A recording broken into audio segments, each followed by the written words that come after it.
Hello everybody. Today we will discuss class 11th economics statistics portion हमने शुरू किया था बच्चे. इंट्रोडक्शन टू स्टैटिस्टिक्स की ये मेरी सेकेंड वीडियो है. हमने बेसिक्स टू स्टैटिस्टिक्स हमने पुरानी वीडियो में डिस्कस किए हैं. इस वीडियो में स्कोप ऑफ स्टैटिस्टिक्स डिस्कस करना है. This is very important scope statistics का. तो this all we will discuss in this video. So without wasting any time, let's start. Scope of statistics में हम in it is now widely used in all the fields. मतलब whether it is industry, business, agriculture, education, social sciences, economics, कोई भी चीज़ है. अभी मैंने कितनी fields तो मैंने लिखी नहीं. आप जौन सी मर्जी फील्ड देखो, हर फील्ड में आपकी स्टैटिस्टिक्स का यूज़ होना है, उसका यूज़ होता है. मैंने आपके लिए सिर्फ अपनी 6 फील्ड्स का ही मैंने लिखा है, उनको मैं एक्सप्लेन करूँगी because it is widely use everywhere. You can quote any field. Okay, so first of all discuss the scope of starts with regard to industry. Industry में क्या है? अब देखो, statistics is widely use in industry. Charts like pie charts, graphs, and many other charts are used to show industry's performance in annual reports, stock market regulations, and many more. अब देखो, सबसे पहले हमने फील्ड ली है industry. Industry में statistics की बहुत ज़्यादा इंपॉर्टेंस और बहुत ज़्यादा वाइडली यूज़ होती है.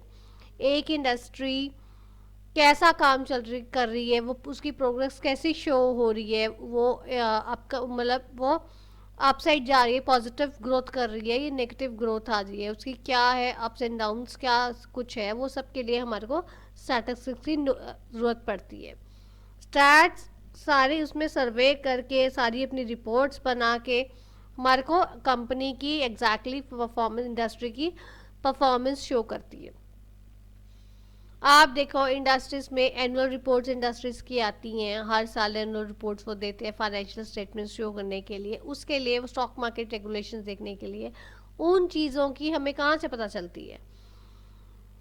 वो जो एनुअल रिपोर्ट्स होती हैं, अगर आपने कभी किसी कंपनी की एनुअल रिपोर्ट देखी हो तो उसमें उसने पूरे चार्ट्स बनाए होते हैं शो करने के लिए, ताकि आपको ईजिली आपको समझ आए कि कंपनी की growth over the period of time कि पिछले सालों के हिसाब से कैसी चल रही कैसे नहीं. तो कई बार पार ग्राफ्स बने होते हैं, पाई चार्ट्स बने होते हैं, या और चार्ट टाइप के चार्ट्स बने होते हैं, ग्राफ्स बने होते हैं, वो सारे यूज़ होते हैं हमारे, जिससे हम कंपनी की परफॉर्मेंस को इजीली हम लोग देख सकते हैं. सो स्टैटिस्टिक्स हमारे को हेल्प करती है इंडस्ट्री को, ताकि जो आउटसाइडर है, अगर कोई और उसके स्टॉक मार्केट में शेयर्स में इन्वेस्ट करना चाहता है, पब्लिक इन्वेस्ट करना चाहती है, तो उन लोगों को कैसे पता चलेगा लोगों को कि कंपनी की परफॉर्मेंस कैसी है? स्टैट्स उस चीज़ में बहुत हेल्प करती है आपकी दिखाने के लिए. ठीक है, ये था हमारा स्टैटिस्टिक्स एंड इंडस्ट्री. अब हम next statistics and business. Statistics and business हमारा कैसे यूज़ होता है? वो कहता है, अभी हमने पढ़ा कि स्टैटिस्टिक्स जो है इंडस्ट्री में बहुत हेल्पफुल है, इंडस्ट्री के लिए हेल्पफुल है. अब बिजनेस में कैसे हेल्पफुल है? Statistics is a lifeline of a successful business. Statistics helps in keeping adequate stock of raw materials, finished goods, and other necessary items. Many other decisions relating to business are taken through statistics. वो क्या कह रहा है कि जो business में, अब देखो, अब जब हमारा कोई भी बिजनेस है, हमारा किसी चीज़ का भी बिजनेस है, उस बिजनेस को चलाने के लिए, उसके परफॉर्मेंस करने के लिए हमें किस चीज़ की ज़रूरत पड़ती है? अगर हम किसी मैन्युफैक्चरिंग यूनिट में हैं, तो हम कोई प्रोडक्ट हम बना रहे हैं, तो हमें कैसे पता चलेगा मार्केट में उसकी डिमांड कैसी है? उसके लिए हमारे को मार्केट की, अगर हम अपने रेलेवेंट डाटा इसमें कलेक्ट करेंगे, उससे हमारे को क्या पता चलता है कि क्या सीजनल चेंज में, अगर हमारे गारमेंट्स की है या कोई और ऐसी चीज़ की हमारा बिजनेस है जिसमें सीजनल चेंज के कारण कुछ डिमांड सप्लाई के ऊपर इफेक्ट पड़ता है, ट्रेड साइकिल के ऊपर पड़ता है, या कस्टमर्स की, आपके कंज्यूमर्स की, आपका कैसा टेस्ट है, उन सब चीज़ों को अगर हम ध्यान में रखते हैं, तो उन चीज़ों के हिसाब से हमें कैसे पता चलेगा कि हमें कितना स्टॉक मार्केट हमारे को अवेलेबल होना चाहिए, सो डैट हम पूरी डिमांड को हम फुलफ़िल कर सके, जितनी हमारी मार्केट डिमांड होगी उसको हम फुलफ़िल कर सके। क्योंकि अगर हम ओवर स्टॉक कर लेंगे तो हमारा ही नुकसान है, चीज़ ख़राब भी हो सकती है, हमारे पैसे की भी इन्वेस्टमेंट ज़्यादा हो जाएगी। अगर हम अंडर स्टॉक करते हैं तो हमारे को लॉस हो सकता है, क्योंकि उस चीज़ की डिमांड मार्केट में है बट हमारे पास चीज़ अवेलेबल नहीं है। इसकी अभी मैं आपको एग्जांपल देती हूँ। अभी जैसे इन इंडिया फेस्टिवल सीज़न आ रहा है, अब जैसे दिवाली आनी है, और पूरा ये जो 1 मंथ होता है वो फेस्टिवल सीज़न होता है। तो दिवाली आ गया, आपका छठ पूजा आ गई, ये सारे फेस्टिवल्स जो है, इन फेस्टिवल्स में क्या होता है, हर कोई अपने घर को स्मार्टली डेकोरेट करता है, साफ सफाइयाँ करके स्मार्टली डेकोरेट करेगा। तो हमें किसी ना किसी चीज़ की ज़रूरत पड़ती है, हमें सामान लेना है, उसके अकॉर्डिंगली हमने अपने फ्रेंड्स को गिफ्ट्स देने हैं, रिलेटिव्स को गिफ्ट्स देने हैं, उसके लिए हमें चीज़ें चाहिए।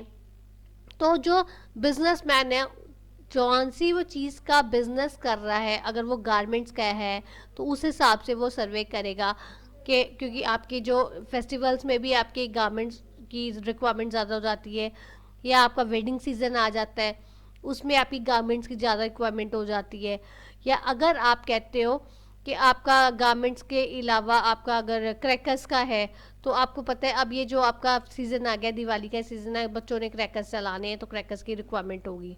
तो अभी अभी जैसे आजकल का टाइम चल रहा है, अभी इन्वायरमेंटल पोल्यूशन ज़्यादा हो जाता है, उसके कारण हम जो कि हैं तो हम लोग करते हैं कि अब ज़्यादा लोग प्रेफर करते हैं कि पोल्यूशन फ्री हमारे क्रैकर्स हों।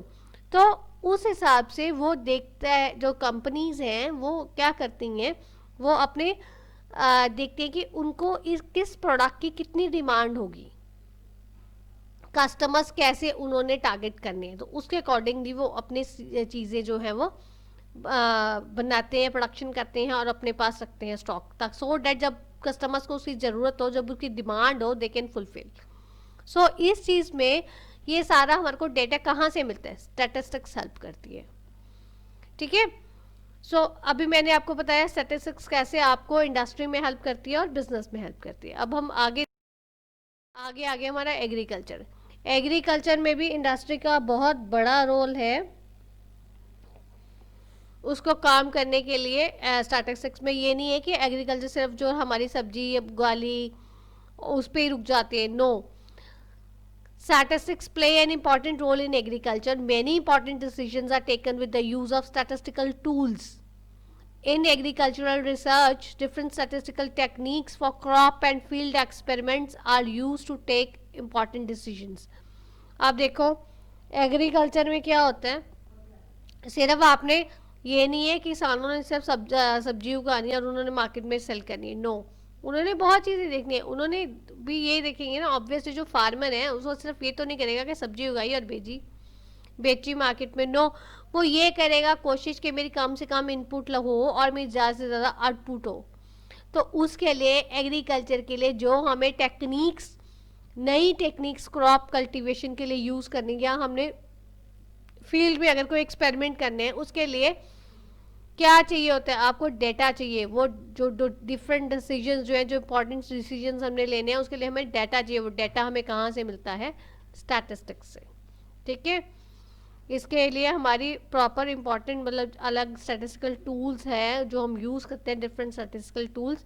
और इसके लिए एग्रीकल्चर के लिए अलग रिसर्च होती है जिससे हमारा निकलता है कि जैसे अभी HY सीड्स का पहले हुआ था, हाई यील्डिंग सीड्स का।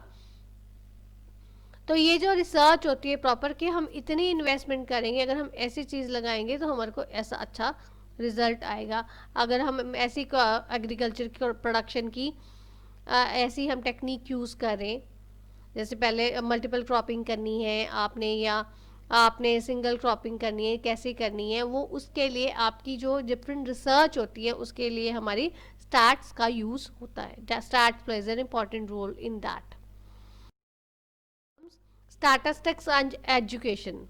अब देखो बच्चों, ना यू बीइंग द स्टूडेंट्स, आप ये नहीं है कि आपने जो ये अभी हम स्टैट्स का हमारे को जी एक सिलेबस आ गया है हमारे को, जो हमने +1 करनी है उसमें इकोनॉमिक्स में हमारे को एक स्टैट्स का पोर्शन है, ओनली दिस, उसके लिए हमारे को एजुकेशन में काम होती है, नो।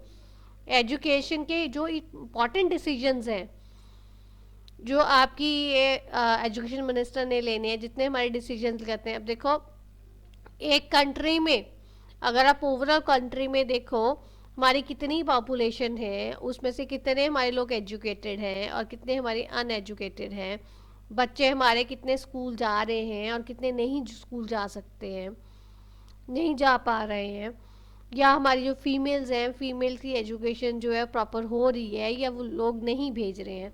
तो उसके लिए जितने डिसीजंस लेने आपको, नंबर, अगर आपको कोई नया स्कूल खोलना है, स्कूल्स ज़्यादा खोलने हैं, या आपने टीचर स्टाफ अपने रिक्रूट करना है, कॉलेजेस यूनिवर्सिटीज़ आपने खोलनी है, तो उन सारे डिसीजंस के लिए हमें क्या चाहिए होता है, किस चीज़ की ज़रूरत पड़ती है, हमें स्टार्ट्स की ज़रूरत पड़ती है, ताकि हम जो उसके मतलब हमारी जो डिसीजंस है, हमने कोई वैकेंसी फिल करनी है, टीचर्स की हमारी रिक्वायरमेंट है, टीचर्स की हमने हमारे, अगर हम सर्वे करेंगे हमें पता चलेगा टीचर स्टूडेंट रेशियो कितनी है कितनी नहीं, उस हिसाब से हम कोई डिसीजन लेंगे। वो हमें कैसा पता चलेगा, जब हम स्टार्ट्स का उसमें यूज़ करेंगे, डाटा हम कलेक्ट करेंगे। ठीक है, तो ऐसे ही जो है आपका स्टार्ट्स जो है एजुकेशन में हेल्प करती है। और भी तो करता है स्टार्ट्स में, देखो जैसे अभी मैंने आपको एग्जांपल दिए कि टीचर और स्टूडेंट की रेशो कितनी है। उसके अलावा अगर आपका हर एक क्लास में कितने बच्चे होने चाहिए, या आपको कितनी, जो एक लाइब्रेरी में कितनी बुक्स हमारे पास अवेलेबल हैं और एक बच्चे को हम कितनी बुक्स दे सकते हैं, इशू कर सकते हैं, वो सब चीज़ों का बहुत इम्पोर्टेंस है। और वो हमारे को कैसे पता चलता है, वो हमें स्टार्ट्स के थ्रू पता चलता है कि हमारे पास कितनी अवेलेबिलिटी है, हम कैसे उसको अकोमोडेट करेंगे। ठीक है, now comes statistics and social sciences. Statistics और सोशल साइंसेस में कैसे वो हेल्प करती है हमारी स्टैट्स। अब देखो, man power planning, crime rates हैं, या आपकी इनकम और वेल्थ एनालिसिस है, उन सब चीज़ों के ऊपर जो है हमारी स्टैट्स का, हमारे डाटा की हमारे को यूज़ होती है। आप एक कंट्री में हमारी जो कितनी पॉपुलेशन है, कितनी हमारी जो पॉपुलेशन है वो वर्किंग है और कितनी हमारी वर्किंग नहीं है, तो उन सब चीज़ों के लिए कैसे हमने मैन पावर को प्लान करना है, वो आपकी प्रॉपर, आपकी इसके लिए सर्वे होता है, डाटा कलेक्ट कर होता है, फिर आपकी स्टैट्स उन चीज़ों के ऊपर डिसीजंस लेने में हेल्प करती है। आपकी इकोनॉमी में क्राइम रेट्स, कितने क्राइम्स हो रहे हैं, कैसे हो रहे हैं, क्राइम्स कम है ज़्यादा है, आपको फिर उसके अकॉर्डिंगली आपको लॉ एंड ऑर्डर कैसे मेंटेन करना है, या आपने पुलिस फोर्स अपनी बढ़ानी है। Statistics play an important role. And then comes health and wealth analysis of society. लोगों के पास, sorry, income and wealth analysis of society. Society में लोगों के पास, जो लोगों का है वो स्टैंडर्ड ऑफ लिविंग कैसा है, हाई, लो और medium, what type of, how much income people are having, लोगों के पास इनकम कितनी है, कितने आपके बिलो, तभी हमारा होता है ना बीपीएल से नीचे लोग कितने रहते हैं और बीपीएल से ऊपर लोग कितने हैं, उसमें कितने लो इनकम पीपल हैं, लोग कितने मीडियम हैं और कितने हाई क्लास है। सो इन सब चीज़ों के लिए हमारे को डेटा की ज़रूरत पड़ती है, वो हमारे को डेटा स्टेटिस्टिक्स प्रोवाइड करती है। और ये सारी हमारे को चीज़ें काफ़ी ज़्यादा इंपॉर्टेंट होती हैं, क्योंकि इन सारी चीज़ों के ऊपर अगर हमारे पास प्रॉपर इन्फॉर्मेशन होगी तभी हम इसके ऊपर कोई डिसीजन ले पाएंगे। ठीक है, ये था हमारा स्टैटिस्टिक्स एंड सोशल। अब आता है हमारा स्टैटिस्टिक्स एंड इकोनॉमिक्स। लास्ट जो मैंने इसमें डिस्कस करना है वो स्टैटिस्टिक्स एंड इकोनॉमिक्स है। इकोनॉमिक्स में देखो, जितनी भी हमारी प्रॉब्लम्स रिलेटेड टू वेजेस है, प्राइजेस है, demand analysis and many more, और भी जितनी आपकी प्रॉब्लम्स इकोनॉमिक्स से रिलेटेड है, वो सारी हमारी स्टैट्स हेल्प करती है फॉर्म उसका करने के लिए। क्योंकि अब जैसे आप इकोनॉमिक्स का फर्स्ट पोर्शन, पूरी बुक माइक्रो इकोनॉमिक्स पढ़ चुके हो, उस बुक में आपने पूरा पढ़ा है, प्राइसेस, डिमांड, सप्लाई एनालिसिस सारा आप डिस्कस कर चुके हैं हम। तो उसमें जो हमने पढ़ा था, तो एक कंपनी का, एक फर्म का दूसरी फर्म का, मल्टीपल फर्म्स जो एक इंडस्ट्री में होंगी, उनमें आपकी किस फर्म में, कौन सी फर्म की कितनी डिमांड है, कितनी सप्लाई है, क्या प्राइजेस हैं, लेबर्स को क्या हम वेजेस दे रहे हैं, वो सारी चीज़ों की जो हमारे इंपॉर्टेंट डिसीजंस लेने होते हैं, उसमें हमारी स्टैटिस्टिक्स हेल्प करती है। ठीक है, so this was all about today's video. आपको सारा स्कोप ऑफ स्टैटिस्टिक्स टुडे मैंने आपके साथ डिस्कस किया है। So if you find any difficulty, you are most welcome to give your feedback. Thanks for watching.